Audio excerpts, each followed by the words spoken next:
이 작가야, 궁금하다. 이 작가야, 문자 줄게. 질문다오.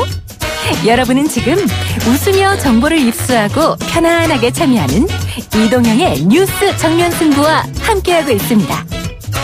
생방송에 참여하고 싶은 분들은 샵 0945, 우물정 0945번으로 단문 50원, 장문 100원의 문자 메시지를 보내주시거나 예스 앱으로는 무료로 참여할 수 있습니다. 지금 바로 보내주세요.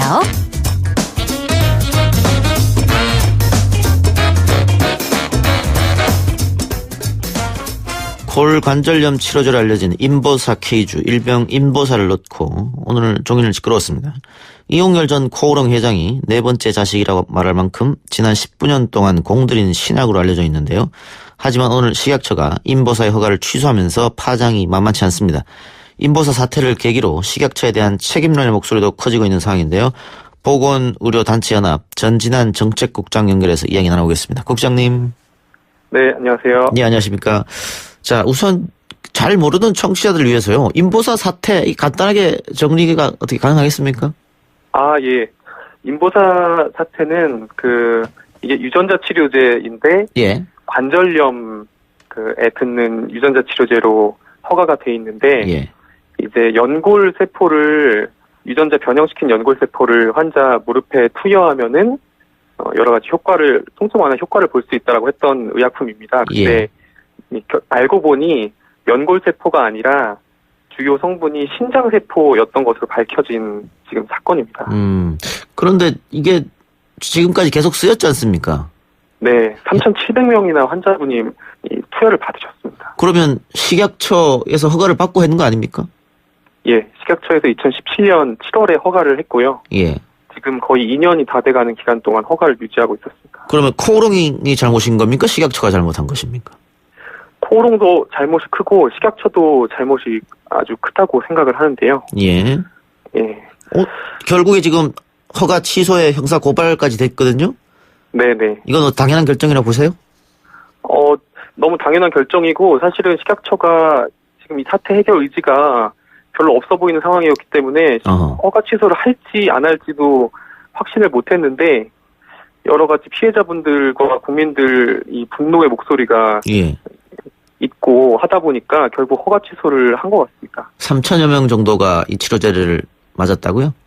예. 3,700명이 넘는 분들이 맞으셨죠. 예. 그러면 코오롱 생명과학 측이 어떻게 처음부터 알고서 속인 거라고 판단하십니까? 아니면은 잘 모르고 이런 일이 벌어졌다고 보세요?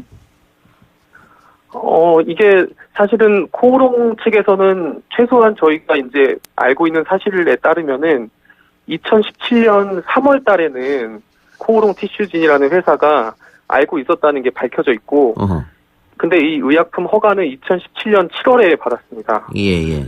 그렇기 때문에 굉장히 문제가 많은데 코오롱 지금 경영진하고 주요 책임자들 같은 경우에는 몰랐다. 코오롱 티슈진 연구진만 알았다라고 하는데 전혀 그거는 말이 안 되는 상황입니다. 그럼 국장님도 고의적으로 은폐했을 가능성에 조금 더 무게를 실어주시네요? 최소한 2017년 3월 이후에는 고의적으로 은폐했을 가능성이 매우 높다고 생각하고 도대체 언제부터 알고 은폐했는지는 더 지금 검찰 고발이 들어가 있는 상황이기 때문에 수사로 밝혀져야 된다고 생각합니다. 예. 그러면 식약처는 지금 어떻습니까? 우리도 속았다 이런 입장입니까? 식약처는 오늘 이제 보도자료를 내가지고 코오롱이 허위 자료를 제출해서 사실상 속았다라고 지금 이야기를 하고 있는데 저는 이 식약처도 상당히 문제가 많은데 책임 회피만 지금 하고 있다고 생각을 하거든요.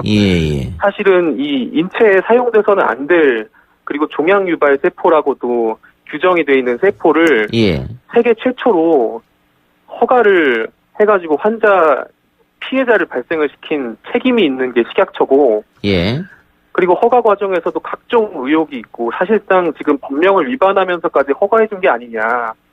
이 사태의 가장 큰 책임자 중에 하나이기 때문에 지금 식약처가 코오롱을 형사고발하겠다라고 오늘 보도자료를 냈잖아요. 근데 식약처는 오히려 수사를 받아야 될 당사자라고 생각합니다. 오히려 수사를 받아야 된다? 네. 알겠습니다.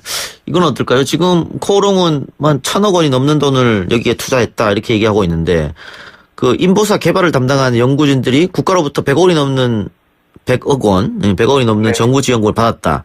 이건 어떻게 환수할 수 있습니까? 지금 환수 이야기가 안 그래도 조금 나오고 있고 당연히 110억을 지금 정부로부터 지원을 받았다고 알려지고 있는데 예. 환수를 해야 된다라고 생각을 합니다. 환수를 해야 된다. 그리고 지금 또 문제는 지금 이런 식으로 정부에서 사실 인보사 같이 제대로 검증도 하지 않으면서 예. 사실 식약처에서 이런 것들을 검증할 의무가 있지 않습니까? 이게 지금 미국에서 임상 3상 시험을 하다가 미국 FDA에서 걸러진 건데 예. 사실은 우리나라 식약처도 이런 역할을 해야 하거든요. 그래서 규제기관이라는 이 식약처가 있는 것이고 우리가 세금을 주고 일을 맡긴 건데 식약처에서 이걸 걸러내지 못하고 최종 허가까지 내줄 때까지도 몰랐으면서도 계속해서 이렇게 그 제약회사에 자금만 지원하고 있는 이런 상황, 이게 문제라고 생각을 합니다. 그러면은 며칠 전에도 정부에서 4조 원을 매년 지원하겠다라고 발표를 했는데 이런 식으로 지금 운영을 해왔으면서도 반성을 하기는커녕 지원만 더 늘리겠다라고 하고 이 허가 규제는 점점 완화하겠다라고 하는 이런 방향성 자체가 엄청나게 문제라고 생각합니다. 그럼 제가 국장님 말씀 쭉 들어보니까 그러면 네. 식약처가 이런 식으로 부실 허가를 내준 게 과연 인보사 하나만일까라는 의심도 드는데요. 맞습니다. 지금 여러 가지 세포 치료제들이 우리나라에 허가된 것들을 살펴보면은 이것들이 임상시험 대상자 수가 충분히 있지 않은데도 허가를 받았다거나 명확한 근거들이 부족한데도 허가받은 치료제들이 상당히 많고 이미 언론을 통해서 많이 알려져 있거든요. 이런 식으로 한국 식약처의 허가 부실 문제는 그 외국 네이처 같은 유명 유수 저널에서도 너무 허가 절차가 부실하다라고 공개적으로 비판했을 정도로 굉장히 허술하다라고 지금 알려져 있기 때문에 이런 것들 규제를 강화하는 게 되게 필요한 과제인 것 같습니다. 지금 정부는 뭐 경제 문제 이런 것 때문에 바이오에 대한 더 집중 투자를 하겠다 이런 이야기인데 조금 더 뭐 제재라든가 이게 필요하다 이 말씀이네요? 맞습니다. 좀 더 많이 들어봐야 된다.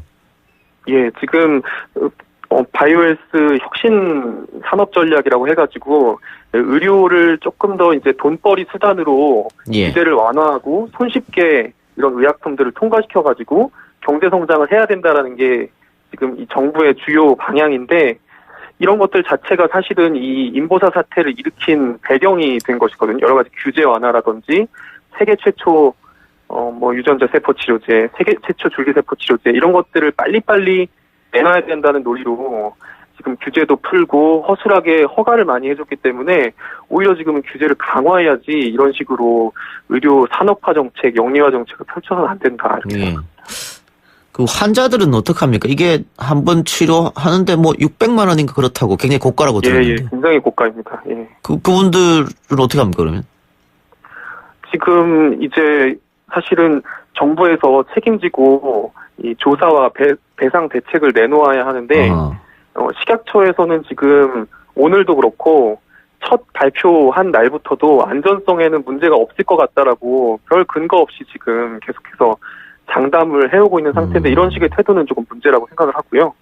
그리고 지금 장기 추적 조사를 식약처하고 지금 이 사기 사실이 드러난 코오롱이 동시에 하겠다라고 지금도 발표를 하고 있는데 굉장히 문제가 많고 복지부가 빨리 나서가지고 이런 식으로 이 식약처 책임이 있는 식약처와 코오롱의 권한을 주는 거는 직무유기이고 이 복지부가 질병관리본부라든지 이 한국보건의료연구원 같은 기관들을 활용해가지고 조사를 해야 된다 이렇게 주장을 하고 있습니다. 문제를 일으킨 집단에게 조사 권한을 주면 안 된다 이 말씀인 것 같은데요. 앞으로 혹시 또 이런 사태가 일어날 수도 있을 텐데 재발 방지를 위해서는 어떤 대책이 필요하다고 보십니까? 재발 방지책이 가장 중요할 것 같은데요. 이 인보사 사태는 아까 말씀드린 것처럼 부실허가 게이트라고 한마디로 말씀드릴 수가 있는데 따라서 규제를 강화해야 될 지금 굉장히 심각한 과제가 놓여 있는데 정부에서 하고 있는 거는 오히려 이 지금 핵심이 첨단 재생의료법 이 임상시험을 다 끝나지 않은 의약품이라도 빨리빨리 시판 허가를 해가지고 통과시켜야 된다. 이런 것들이 경제발전, 산업발달에 도움이 된다라는 식의 법안을 내놓으면서 이게 마치 환자 안전관리를 하는 법이라는 식으로 국민들을 조금 기만하고 있는 상황인데 이런 것들이 더 앞으로 제2, 제3의 인보사 사태를 만들 수 있다라고 생각을 하고 있습니다. 그래서 이런 식으로 계속해서 규제 완화책을 내놓을 게 아니라 첨단 재생의료법도 당연히 다음 달 국회에서 논의가 될 텐데 폐기가 돼야 될 것이고 이런 정책 방향을 근본적으로 되돌아보고 방향 전환을 해야 될 것이다 이렇게 생각합니다. 알겠습니다. 자, 오늘 인터뷰 국장님 감사합니다. 예, 감사합니다. 예, 지금까지 보건의료단체연합 전진한 정책국장이었습니다.